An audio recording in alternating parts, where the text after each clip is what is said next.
Good morning, everyone. Virgo here. It is July 29th, 2019. Happy Monday to everyone. And please take a good look at the photo in front of you. For those of you who do not know who this is Richard Dick Marple, the New Hampshire legislator in the House of Representatives for the state of New Hampshire. And he does love his sob-sit ideology. The reason I'm going to be going over this today is because this is actually kind of like a part or a section of sob-sit history. He's presently still in the House of Representatives for the state of New Hampshire and has passed numerous, and I do mean numerous, bills to assist in promoting the sob-sit movement. Two of those bills in particular are something that you probably have heard of as researchers of the sob-sit movement.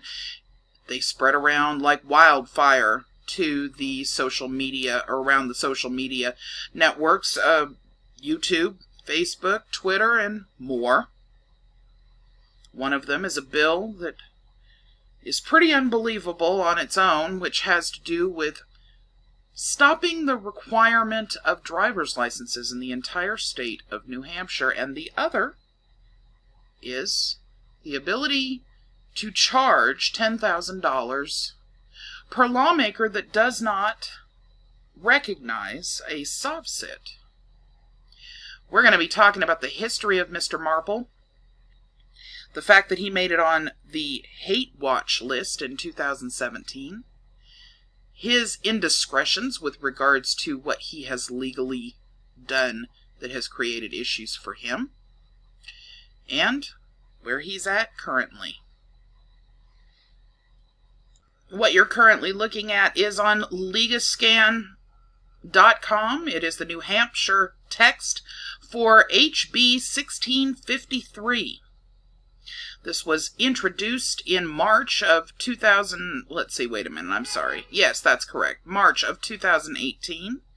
And it was immediately listed as inexpedient to legislate. And for those of you that are not aware of what that means, it means basically dead on arrival. We're going to be talking about the December 21st, 2017 Hate Watch article that has to do with this bill. And that's why I've got it up here for you.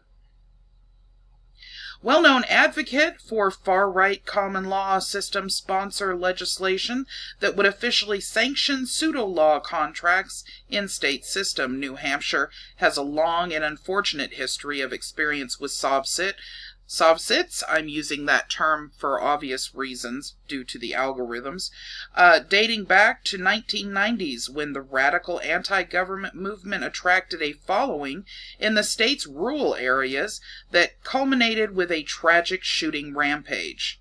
The movement's adherents, however, have lingered on the state's fringes so long and attracted enough followers in the intervening years that now some of them not only have won elections to the state's legislature, but now are introducing bills that would protect and enhance sob-sit extremist constitutional beliefs.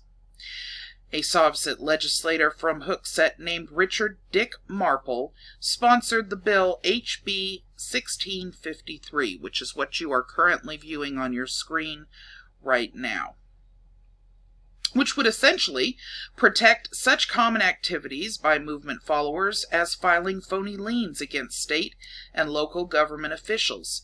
If passed, not only would sob-sits have their imaginary contracts under which they file these liens recognized, but any municipality refusing to play along could be fined $10,000 by the state.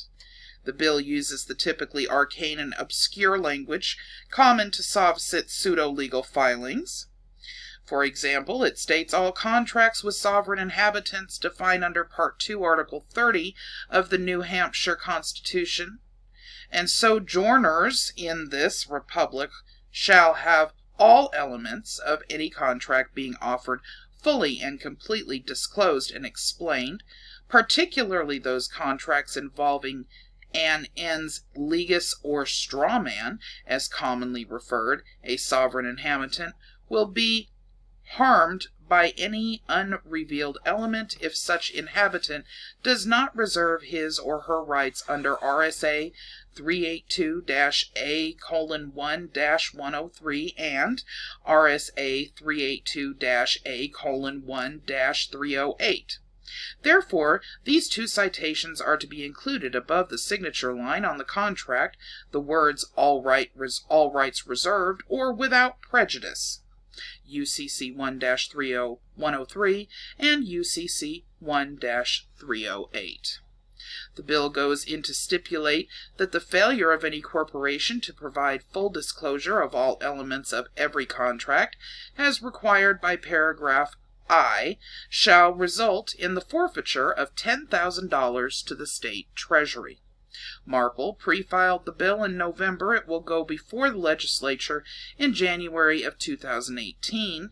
Among the state's sovereign citizen contingent, Marple, an 85-year-old Republican with multiple stints in the legislature, is something of a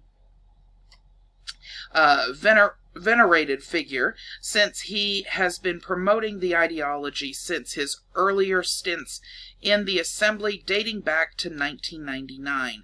Most recently, he achieved a kind of notoriety for getting arrested over his refusal to buy a driver's license and then arguing with a district court judge at his hearing on the matter, which he eventually did lose.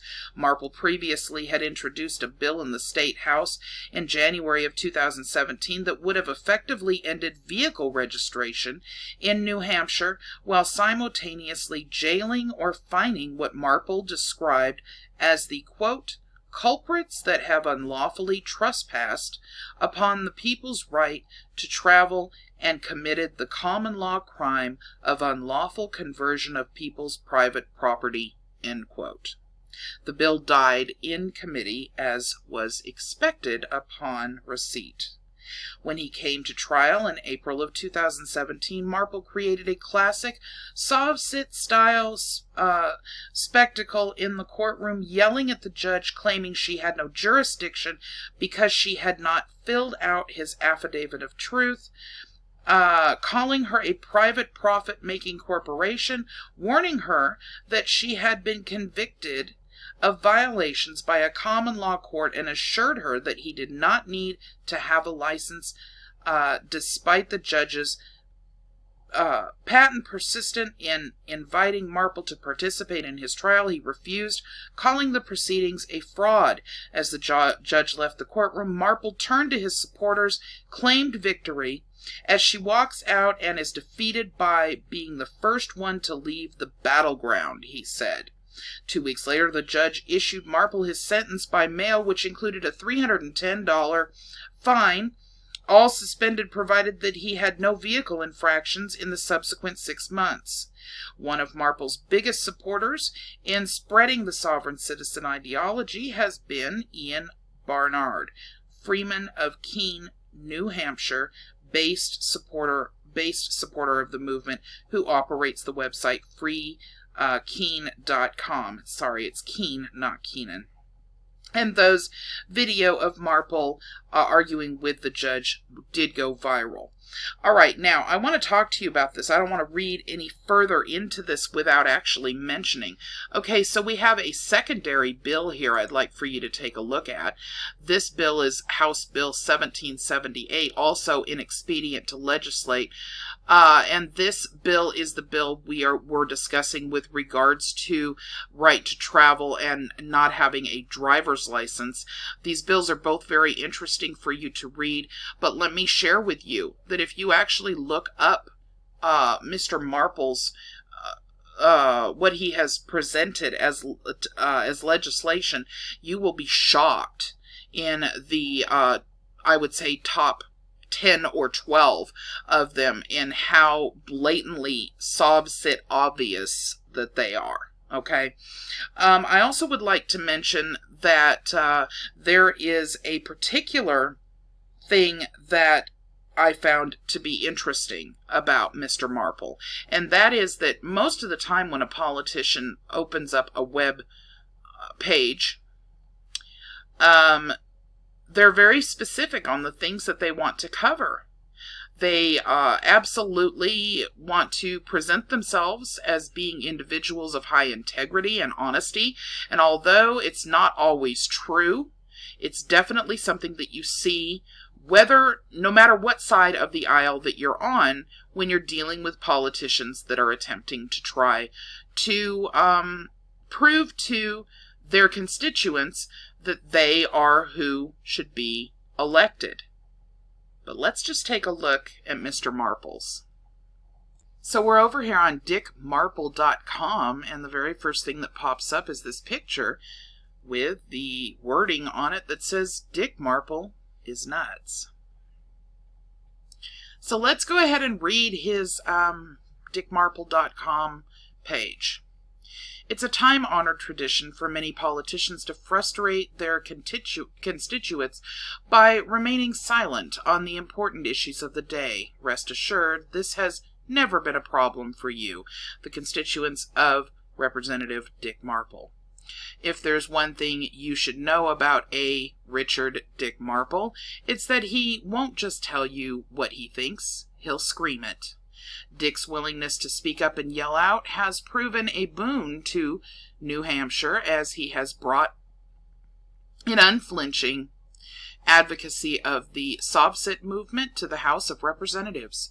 The FBI has praised this fringe movement as a nuisance, and in some cases a domestic terrorist movement. Over the years, Dick has reliably sponsored bills in support of New Hampshire's SOVCITs, who believe themselves immune from all laws. Dick also enjoys pushing policies that don't shove the government down our throats. If you think the government should do something about the opioid crisis or the heroin epidemic, Dick's got news for you. The so-called war on drugs is a failure. As its history informs us, don't waste more money. Some think that seatbelts in cars or helmets on motorcyclists promote safe road practices. Not Dick. Dick knows that our freedom is threatened by every time a seatbelt is buckled or a helmet is strapped on. Dick's heroic efforts to embrace societal anarchy have extended to his personal life as well. Never afraid to put his money where his loud mouth is, Dick made a firm decision to stop paying his taxes. His shrewd choice has left the government requesting that he pay them nearly $20,000 that he owes. Dick's actions prove that there is no amount of money that will prevent him from standing up for your rights, which is why he courageously lost ownership of his home to the town of Hooksett. Taxes aren't the only government-mandated intrusions that Dick Marple has disregarded. On the day he was reelected in 2016, he also had the distinct honor of being arrested for failing to pay a court fine in 2013 and subsequently driving with a suspended license in 2014. Dick proudly and loudly stood his ground. As his hearing in 2017, he offered a full-throated, blaring self-defense of his actions. How could he be wrong if so-called courts are merely corporations conspiring to get money out of SOVCITs? Using his signature deafening voice, Dick interrupted the judge to launch several broadsides against the judge for not giving him due process and for acting out of her jurisdiction. But who needs female judges anyway? The only thing that might be worse than a female judge would probably be a female president, as Dick can certainly attest. In 2008, Dick wrote a blistering op-ed in the Concord Monitor entitled, "Legally, a woman can't be elected president." Who knew?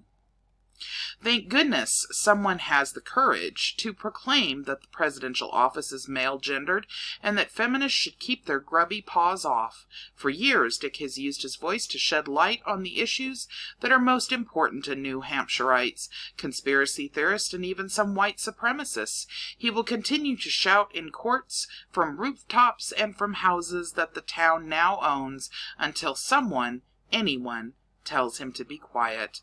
And on November 6th, you can vote to do just that. Look it. DickMarple.com is a project of the Citizen Strong Action Fund, a 501c4 organization. You can donate here and click here, and this has been up for quite some time.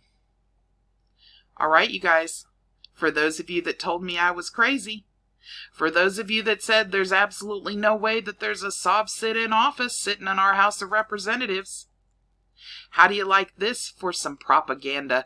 Right there for the white supremacists and the happy sob-sit families to watch and vote for November 6th of whatever year it was.